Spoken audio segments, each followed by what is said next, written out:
திருமணம் ரத்து செய்யப்பட்டது ஏன் அப்படின்னு முதன்முறை மனம் திறந்து உண்மையை சொல்லியிருக்காங்க ஸ்மிருதி மந்தனா. அந்த வீடியோ இப்போது வைரலாக பரவி வந்துட்டுருக்கு. இந்திய மகளிர் கிரிக்கெட் அணியின் நட்சத்திர வீராங்கனையான ஸ்மிருதி மந்தனா திருமணத்தை சுற்றி கடந்த சில நாட்களாக பெரும் பரபரப்பு உருவாகியிருக்கு.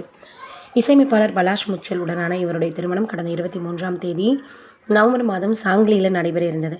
இந்த மகிழ்ச்சியான நிகழ்வை முன்னிட்டு ஸ்மிருதி தனது நண்பர்களுடன் நடனமாடியும் புகைப்படங்கள் மற்றும் வீடியோக்கள் வெளியிட்டு திருமண நிகழ்ச்சியில் பங்கெடுத்து வந்தாங்க. திடீரென நின்ற திருமணம்.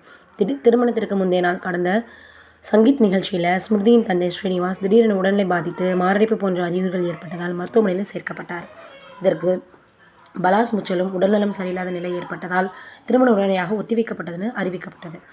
இதற்கிடையில் இவருக்கும் பலாஷ் முச்சலுக்கும் கருத்து வேறுபாடு அப்படின்னும் இதன் காரணமாக திருமணம் பாதியில் நின்றதாகவும் சொன்னாங்க. இந்த நிலையில் தற்போது திருமணம் ரத்து செய்யப்பட்டுள்ளதாக ஸ்மிருதி மந்தனா அதிகாரப்பூர்வமாக தெரிவிச்சிருக்கிறாங்க. இனி என் முழு கவனம் இந்தியாவுக்காக விளையாடுவதிலும் கோப்பைகளை வெல்வதிலும் மட்டுமே இருக்கும் அப்படின்னு பதிவிட்டிருக்காங்க. திருமணம் ரத்து செய்யப்பட்டதற்கான உண்மையான காரணத்தை அவங்க சொல்லலை. இப்போ இந்த விஷயம் சமூக வலைதளங்களில் ரொம்பவே வைரலாக பரவி வந்துட்டுருக்கு.